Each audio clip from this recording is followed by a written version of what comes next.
You are listening to the Examine Life with Bram Levinson.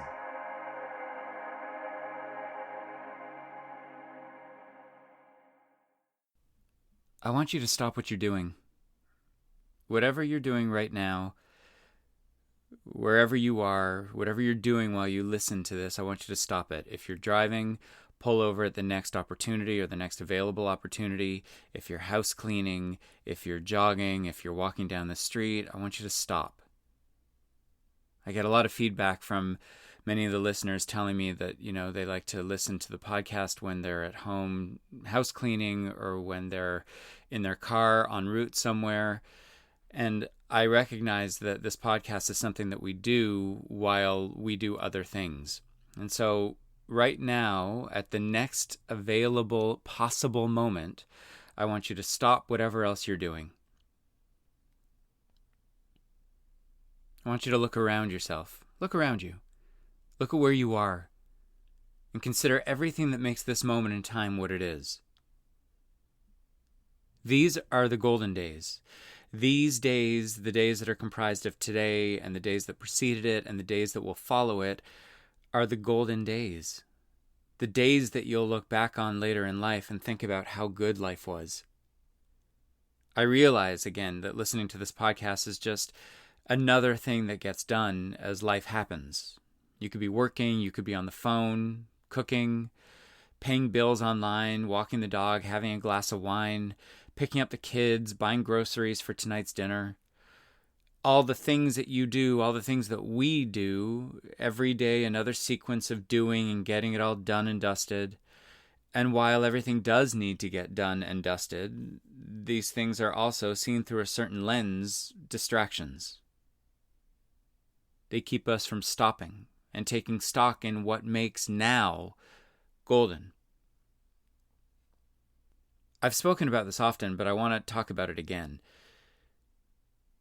I don't know if this has ever happened to you, but I remember in my life posing for a photo. Someone wanted to take a photo, and I remember posing for the photo, and I remember thinking that there was something that just wasn't...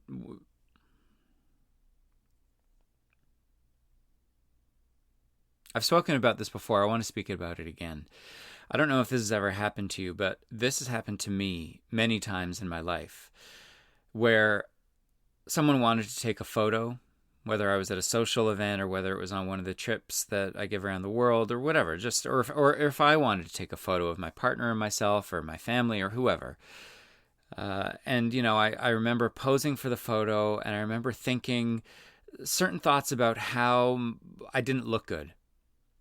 How I felt like maybe I had a few too many pounds on my body at that point in time, or, I hadn't shaved, or I looked tired. I don't know if this ever happened to you, where you just, you knew that whatever you were thinking about yourself would show up in the photo, and you knew that it didn't look good. Well, in my case, I remember those moments super, super clearly. And I remember then, years later, coming across that photo, whether it was like a Facebook reminder or whether I found the actual physical photo in a drawer, and I would pull out the photo and I would look at myself in the photo and think, fuck, I look good. I looked good. I could see it. In hindsight, I could see it. And it's what's so ironic is I look back on the photo and think, God, I look good. But I remember in that moment thinking I didn't. And I think that while we all have dysmorphia to a certain extent when it comes to the appearance of the body, you can't argue with the notion that we're always so distracted by something that we're often blinded to what actually is. I remember my grandfather at the end of his life. I remember how he lived in the assisted facility home. I remember how much he missed my grandmother, his wife, who had passed on years earlier. I remember him telling me that getting older wasn't for sissies. And I remember him when I was a child, vibrant, going about his life with friends, family, as we all do. I recognize that he must have had profound moments of looking back on those days and seeing everything he had going for him, all the abundance of life while it was present. And my heart aches for how he must have felt looking back on it, having outlived it, having outlived his wife, having outlived his friends. There's something about looking back that always pulls at my heart. I remember finding out a few years ago that someone I knew as a child moved into my childhood home. So I looked her up on social media and found photos of her and her family in the house that I grew up in. And I almost didn't want to look at how the house was different. And it wasn't because I didn't want to see the additions or the alterations. It was because seeing the house brought me back to my childhood, which, despite the suffering I had dealing with my sexuality back then and just trying to figure out, what life was going to be like, my childhood was idyllic. It really was. I grew up in wonder years. When I think back to it, I remember long, hot summers playing in the park across the street from the house with my neighborhood friends. I remember my parents back then, my brothers, who they all were. I remember who I was. I remember the Marantz stereo in the TV room where I would head to early on a Saturday morning when everyone else was still asleep, and I'd slide the latest cassette I had bought at a record store in the cassette player. I would put the headphones on, and I would get transported by music that I was hearing for the very first time. I remember, listening to vinyl on that same stereo on the turntable, and I could smell what it smelled like to pull the vinyl out of the plastic sleeve and feel the static and hear that sort of thump and hiss as I dropped the needle on the vinyl and it started spinning and playing. I remember the green of the grass in the backyard with the sun blazing down. Deep, deep, deep summer. Bumblebees flying around, almost impaired, almost drunk by the heaviness of their fat bodies. I remember the blinds in the room I shared with my younger brother pulled down to block out the late evening setting sun when we had to go to bed. I remember the parties that my parents had at the house with their friends and family members from both sides of the family in attendance. I remember the darkness of fall and winter evenings when I would come home from school. I can remember the smell of dinner being made upstairs in the kitchen by my mom as I watched, video hits with Samantha Taylor on CBC. I remember who we were.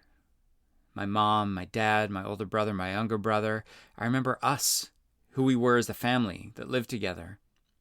And thinking about it almost breaks my heart because it was precious and it was sacred and it was a moment in time. And so I'd rather keep that moment frozen in the halls of my memory as opposed to seeing the house now. Because that house was like the sixth family member for us. And I'd rather remember it how it was with us. But I recognize that when I look back on those years were golden. And I don't want to see anything today that I guess messes with my memories of those golden years. Those years were golden. We had it good. And I don't think we realized how good we had it until we could look back on it. Because I think that we're always so busy, and I don't mean my family and I mean us, you, me, all of us. I think we're always so busy getting to the business of running our lives that we don't stop to take in what makes this moment golden. I don't know if we stop to consider what this moment will be like when we look back on it. And it's not to say that there are worse things coming. It's just to say that we can't really know until we stop and look around us and forget about all of the things that we have to do on our lists and actually just start looking at all of the ways that we are blessed. This day is golden. We have it so good. All the money stuff and the relationship stuff, the work stuff, the health stuff that typically, keeps us in our sort of pattern of doing, seen through a certain lens, that's just distraction. All the things that we have on our to-do lists, distraction. Our fears, our goals, our ambitions, our rewards and paychecks, just distraction. This is perfect. I speak often about the concept of seeking. of knowing oneself and self-realization and personal development and self-care and all of the things that I talk about.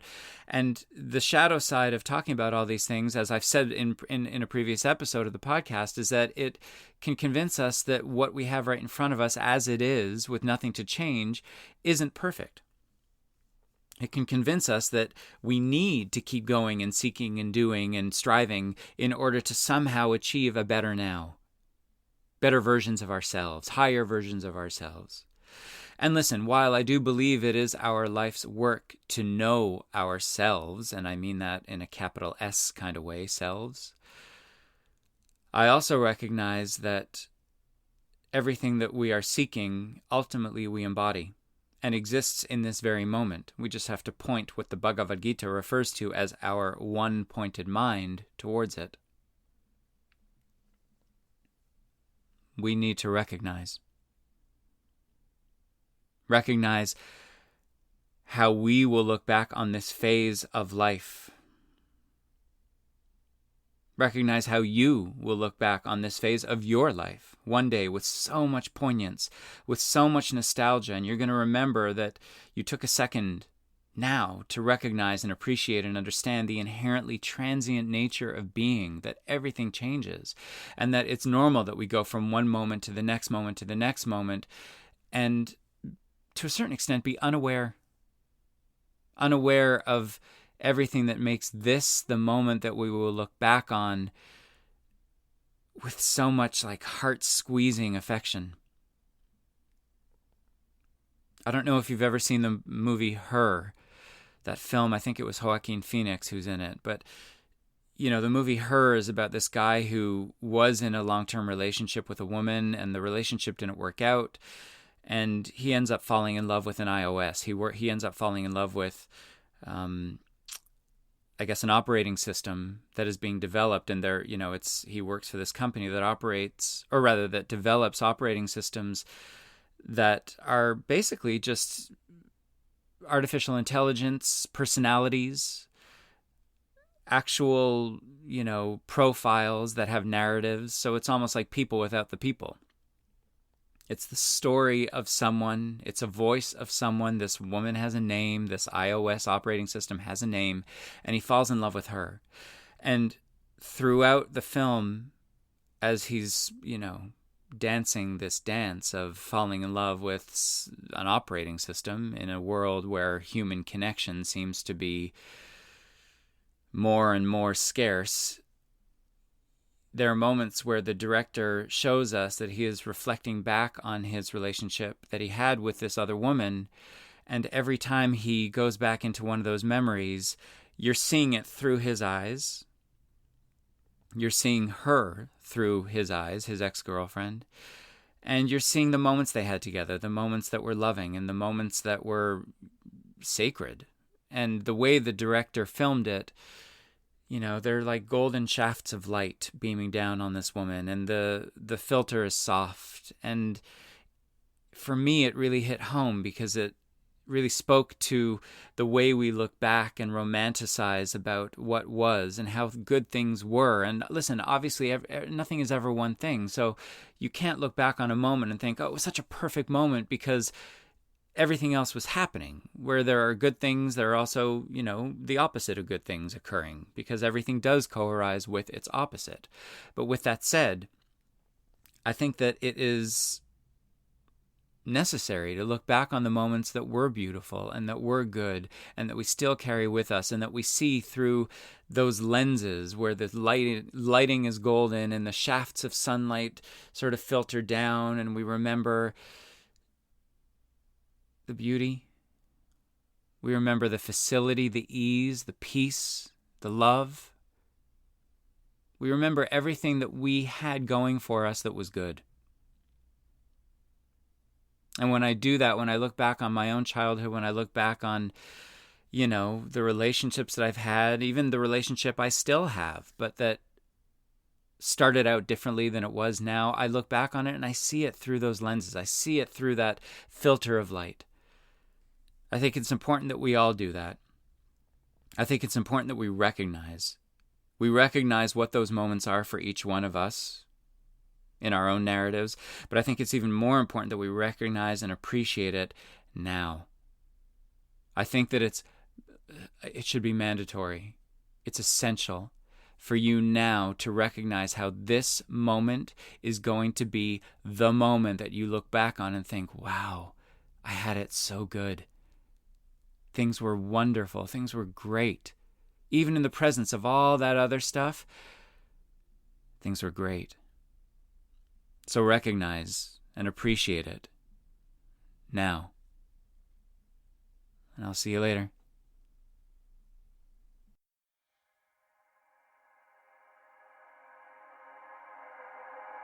This has been the Examine Life with Bram Levinson.